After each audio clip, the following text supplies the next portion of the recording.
And welcome back my dear friends. आज हम लोग क्लास 10th एक्सरसाइज 1.3 पढ़ेंगे। पहला सवाल है, सिद्ध कीजिए कि रूट 5 एक अपरिमेय संख्या है।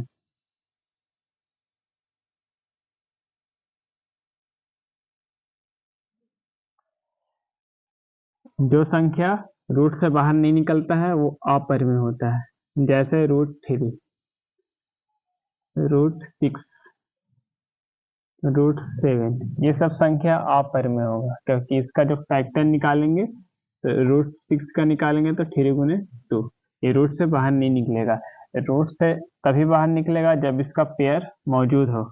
जैसे 25 है, इसका पेयर बनेगा 5 गुने 5, यानी दोनों संख्या सेम होगा, तो दोनों सेम होगा तो एक लिखा जाएगा। इसका मतलब 25 का वर्गमूल 5 हुआ। ऐसे ही 49 है, इसका ही पेयर बनेगा 7 गुने 7, एक साथ बाहर निकलेगा तो ये परमेय हो जाएगा। जो रूट से बाहर निकल जाए अर्थात जिसका पेयर बन जाए रूट में, वो संख्या परमेय हो जाता है। लेकिन जिसका पेयर नहीं बन पाता है वो अपरमेय होता है। यही सिद्ध करना है कि रूट 5 एक अपरमेय संख्या है।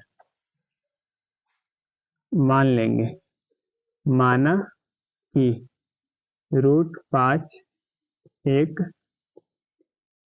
परिमेय संख्या है। रूट 5 एक अपरिमेय संख्या सिद्ध करने के लिए बोल रहा है, लेकिन इसके विपरीत मानेंगे कि रूट 5 एक परिमेय संख्या है। जब परिमेय होगा तो उसे p बटे क्यू के रूप में लिख सकते हैं।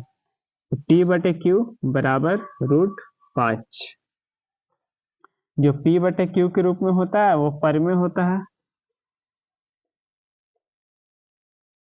बराबर जो p बटे क्यू के रूप में नहीं होता है अर्थात जो रूट से बाहर नहीं निकलेगा वो अपरिमेय होगा। परिमेय और अपरिमेय कहीं बराबर नहीं हो सकता है।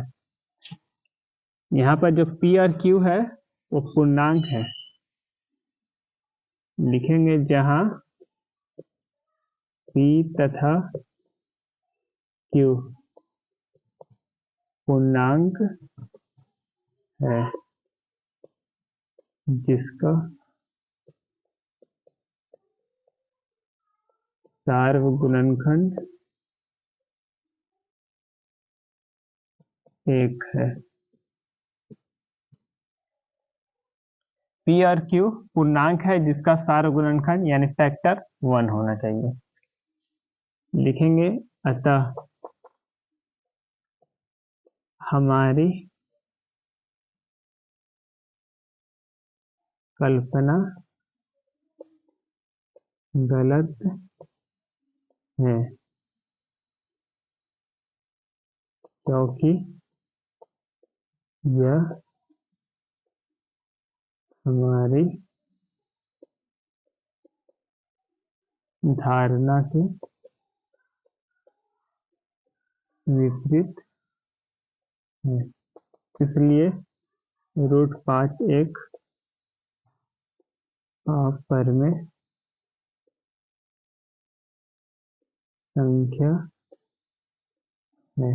यानी जो हम कल्पना किए थे कि रूट 5 एक परिमेय होगा, तो ये कल्पना जो है वो गलत है। ये हमारी धारणा के विपरीत है, यानी जो माने थे वो उसके विपरीत आया, इसलिए रूट 5 एक अपरिमेय संख्या है। प्रूव्ड। दूसरा सवाल है, सिद्ध कीजिए कि 3 प्लस 2 रूट 5 एक अपरिमेय संख्या है। इसको मानेंगे कि माना कि 3 प्लस 2 रूट 5 एक परिमेय संख्या है।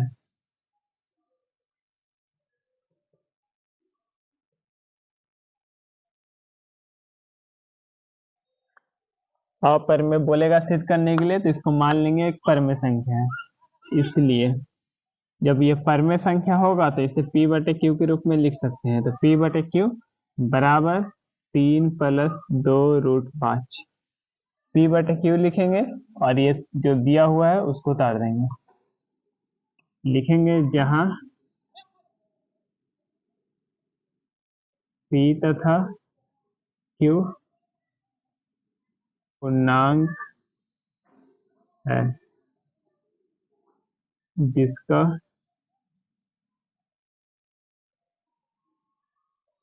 सार्वगुणनखंड 1 है। लिखेंगे P बटे Q, 3 ये प्लस में है, इधर आएगा तो माइनस में, बराबर बचा यहाँ 2√5। 3 के पहले कुछ नहीं था तो प्लस था, तो प्लस को भेज दिए, इधर माइनस में कर दिए 3। अब लिखेंगे P बटे Q माइनस 3।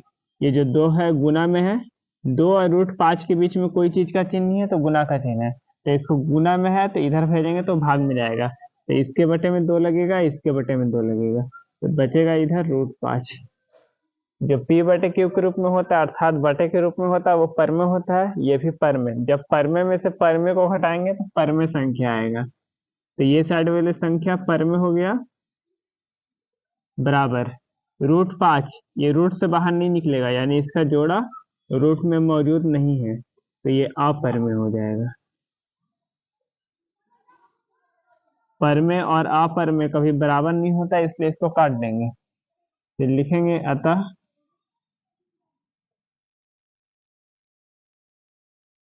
हमारी कल्पना गलत थी, क्योंकि यह हमारी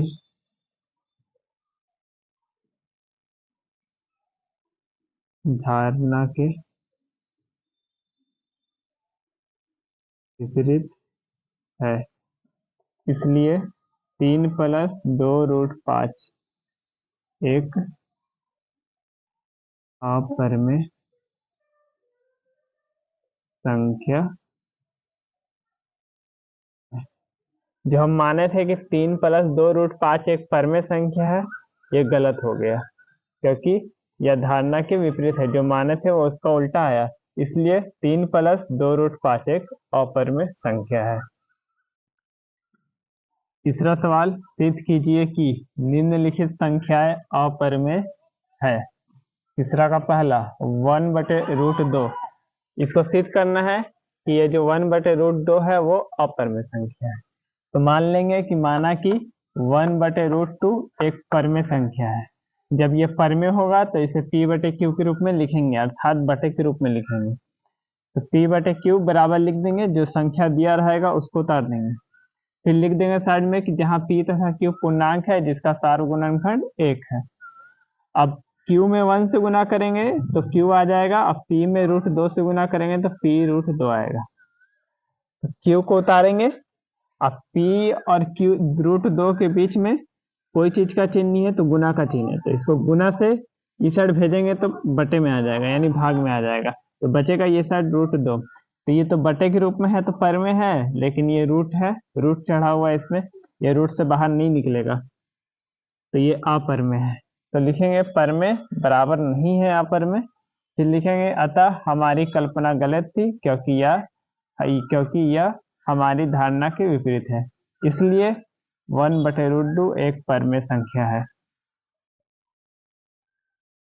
तीसरा का दूसरा सवाल, 7√5, इसको सिद्ध करना है कि यह अपर में संख्या है। फिर वही मानेंगे कि 7√5 एक पर में संख्या है, तो पर में होगा तो इसे P बटे Q के रूप में लिखेंगे, बराबर P बटे Q बराबर लिखेंगे 7√5। P बटे Q, 7 और √5 के बीच में कोई चीज का चिन्ह नहीं है, इसका मतलब गुना का चिन्ह है, तो जब गुना से ये साइड भेजेंगे तो बटे में आएगा, अर्थात भाग में आएगा, तो 7 को भेज दिए बटे में, तो यहाँ बच गया √5, तो ये तो पर में होगा क्योंकि ये बटे के रूप में है, लेकिन ये रूट में है, ये रूट से बाहर नहीं निकलने वाला है, तो ये अपर में हो गया, तो ये दोनों आपस में बराबर नहीं है, ये पर में है और ये अपर में, पर में और अपर में बराबर नहीं होते हैं। फिर लिखेंगे अतः हमारी कल्पना गलत थी, क्योंकि यह हमारी धारणा के विपरीत है, इसलिए 7√5 एक अपर में संख्या है। तीसरा का तीसरा सवाल, 6 + √2 को सिद्ध करना है, ये अपर में संख्या है। मानेंगे कि 6 प्लस रूट 2 एक परमेय संख्या है। तो जब परमेय होगा तो पी बटे क्यू के रूप में लिखेंगे, अर्थात पी बटे क्यू बराबर 6 प्लस रूट 2, जो संख्या सिद्ध करना होगा उसको यहाँ लिख देंगे। तो यहाँ लिखेंगे जहाँ पी तथा क्यू पूर्णांक है जिसका सारू गुणनखंड 1 है, ये सब में लिखना है जिसमें अपरमेय संख्या सिद्ध करना होगा, इसको चेंज नहीं करना है। पी बटे क्यू, अब 6 और रूट 2 के बीच में प्लस का चिन्ह है, तो जब ये प्लस है और 6 के पहले है तो प्लस है, क्योंकि कुछ नहीं रहता तो वो प्लस होता है, तो 6 के पहले प्लस है तो प्लस से इधर भेज देंगे इधर 6 को, तो माइनस में हो जाएगा, बराबर रूट 2, इसके नीचे कुछ नहीं तो 1, ये बटे में है तो परमेय है, ये भी बटे में है तो परमेय है, तो परमेय में से परमेय को घटाएंगे तो परमेय संख्या आता है, जबकि रूट 2 अपरमेय है, तो ये दोनों को बीच में काट देंगे।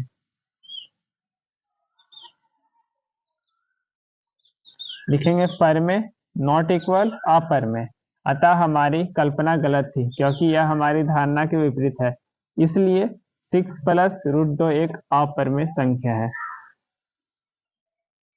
यह वीडियो आपको कैसा लगा कमेंट में जरूर बताएं और चैनल को लाइक, सब्सक्राइब एंड शेयर करें।